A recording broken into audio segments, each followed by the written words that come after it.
दीपावली की सफाई में हमें कौन सी बातों का खास ध्यान रखना चाहिए। दीपावली पर साफ सफाई करने का धार्मिक रूप से खास महत्व माना गया है। ऐसी मान्यता है कि जिन घरों में सफाई रहती है और जो घर अच्छे से व्यवस्थित रहते हैं, माँ लक्ष्मी ऐसे घरों की तरफ आकर्षित होती है। मान्यताओं के अनुसार माँ लक्ष्मी को साफ सुथरे और सुव्यवस्थित घर सबसे प्रिय होते हैं। ऐसे में यदि आप भी दिवाली की सफाई शुरू कर चुके हैं या शुरू करने वाले हैं, तो ऐसे में आपको ये जानना बहुत ज़रूरी हो जाता है कि कौन कौन सी वो चीज़ें हैं जिसे दिवाली में सफाई के दौरान घर से बाहर नहीं फेंकना चाहिए और कौन सी चीज़ें को संभाल कर रखना चाहिए। नंबर 1, पुराने सिक्के। घर की सफाई के दौरान यदि पुराने सिक्के मिल जाएं तो ऐसे में घर के बाहर ना फेंकें। इन सिक्कों में लक्ष्मी जी का साक्षात वास होता है, इसलिए दिवाली के दिन लक्ष्मी जी की प्रतिमा के सामने इन सिक्कों को रखकर पूजा करनी चाहिए। नंबर 2, लाल कपड़े। घर की सफाई के दौरान यदि लाल रंग का कपड़ा मिल जाए तो इसे संभाल कर रखना चाहिए, क्योंकि लाल रंग में माँ लक्ष्मी का वास होता है और इसे फेंकने से माँ लक्ष्मी नाराज हो जाती हैं।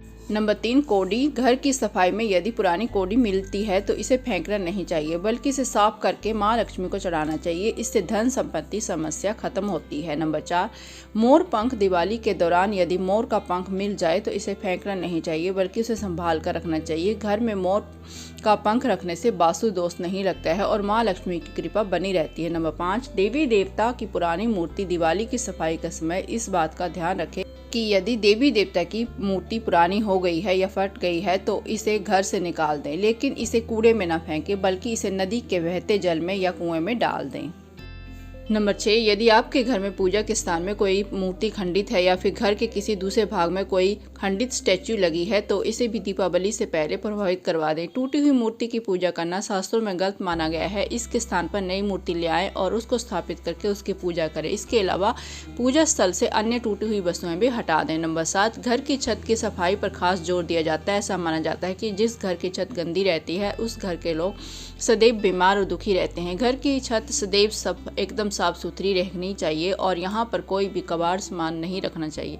दीपावली से पहले घर की छत को धोकर अच्छे से साफ करवा लें। नंबर 8, ऐसी मान्यता है कि जो लोग टूटे हुए बर्तनों में खाना खाते हैं उनकी किस्मत भी सदैव उनसे रूठी रहती, इसलिए भूल कर भी घर के में टूटे हुए बर्तन ना रखें। ये कितने ही महंगे क्यों ना हो, दीपावली से पहले टूटे हुए सभी बर्तनों और क्रॉकरी को घर से हटा दें। नंबर 9, घर में टूटा हुआ फर्नीचर रखना बहुत ही अशुभ माना जाता है। अगर आपके घर में कोई कुर्सी, मेज या फिर कोई फर्नीचर टूटा है तो या तो इसे दीपावली से पहले सही करवा लें या फिर घर से हटा दें। टूटा हुआ फर्नीचर घर के अंदर दुर्भाग्य का संकेत माना जाता है। नंबर 10, पुरानी बंद पड़ी घड़ियां दुर्भाग्य को न्योता देने के बराबर है। इन घड़ियों को या तो सही करवा लें और अगर सही करवाने के लायक नहीं है तो फिर घर के बाहर फेंक दें। घर में बंद पड़ी घड़ियों को रखना जानबूझकर अपनी तरक्की को रोकने जैसा है। नंबर 11, अगर आपके घर में बिजली से चलने वाले किसी यंत्र में कोई कमी आ रही है या फिर ये पूरी तरह से खराब हो चुका है तो इसे दीपावली से पहले या तो सही करवा लें या फिर इसको कबाड़े में फेंककर इसके स्थान पर कोई दूसरा ले आएं। यहाँ तक कि घर के पंखे से भी यदि कोई आवाज़ आ रही है तो उसे सही करवा लें या फिर बदल दें। नंबर 12, घर के किसी भी कोने में टूटा हुआ शीशा नहीं रखना चाहिए। वास्तु के अनुसार टूटा हुआ शीशा अपशकुन माना जाता है और ये आपको निर्धन बनाता है। घर की किसी खिड़की या दरवाजे का शीशा यदि टूटा है तो इसे दिवाली से पहले तुरंत सही करवा लें। यहाँ तक कि बाथरूम की खिड़कियों से भी टूटा हुआ शीशा नहीं छूटना चाहिए। नंबर 13, घर के दरवाजों को अच्छी तरह से साफ करना चाहिए। दरवाजा आपके घर का दर्पण माना जाता है। दरवाजे से किसी तरह की आवाज़ नहीं आनी चाहिए। नंबर 14, दिवाली पर कभी भी पिछले साल के बचे हुए दिए को नहीं जलाना चाहिए। दिवाली पर हर बार नए दिए खरीद कर ही जलाने चाहिए। नंबर 15, झाड़ू में लक्ष्मी जी का वास होता है। ऐसे में यदि आप दिवाली की सफाई कर रहे हैं तो इस बात का ख्याल रखें कि पुराने झाड़ू को गुरुवार और शुक्रवार के दिन ना फेंकें। नंबर 16, लक्ष्मी पूजा के समय ताली नहीं बजानी चाहिए। आरती बहुत तेज आवाज में ना गाएं। कहा जाता है कि माँ लक्ष्मी शोर से घृणा करती हैं। माँ लक्ष्मी शांति प्रिय हैं, इसलिए परिवार के सदस्यों के बीच झगड़ा नहीं होना चाहिए। लक्ष्मी माँ की अकेले पूजा ना करें। भगवान विष्णु के बिना उनका पूजन अधूरा माना जाता है। नंबर 17, घर के प्रवेश द्वार पर या घर के अंदर कहीं भी गंदगी न रहने दें, वरना माँ लक्ष्मी का घर में आगमन नहीं होता है। किसी भी गरीब या जरूरतमंद को दरवाजे से खाली हाथ न लौटाएं। नंबर 18, पूजा स्थल में भगवान गणेश की ऐसी मूर्ति न रखें जिसकी सूंड दाहिनी ओर हो। नंबर 19, किसी को लेदर से बना तोहफा, धारदार तोहफा और पटाखे ना दें। नंबर 20, दिवाली के दिन ना कर्ज दें और ना लें। सूर्यास्त के बाद किसी को भी कुछ ना बांटें। पूजा स्थल को रात भर खाली ना छोड़ें। दीपक में इतना घी या तेल डालें कि वे पूरी रात जलता रहे। दिवाली के दिन ना ही नाखून काटें और ना ही शेविंग करें।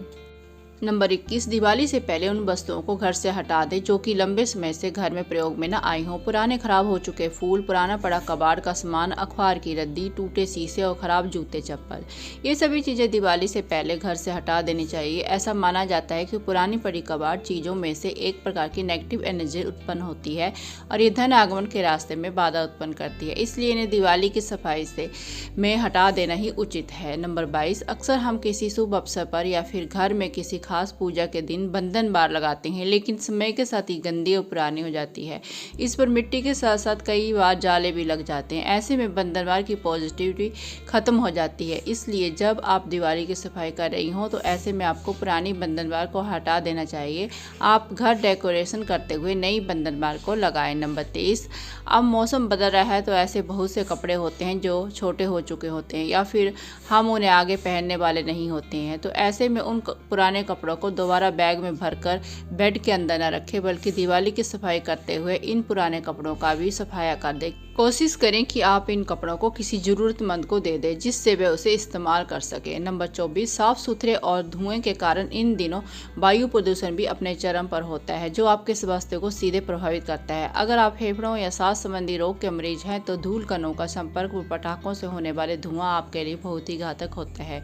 कोशिश करें कि इसे कम करने से आपकी सहभागिता हो। हर कोई अगर ये सोच लेकर चलेगा तो वायु प्रदूषण में भी कमी आएगी। नंबर 25, दिवाली जैसा त्योहार हो और सुरक्षा की बात न की जाए, ऐसा कभी नहीं हो सकता।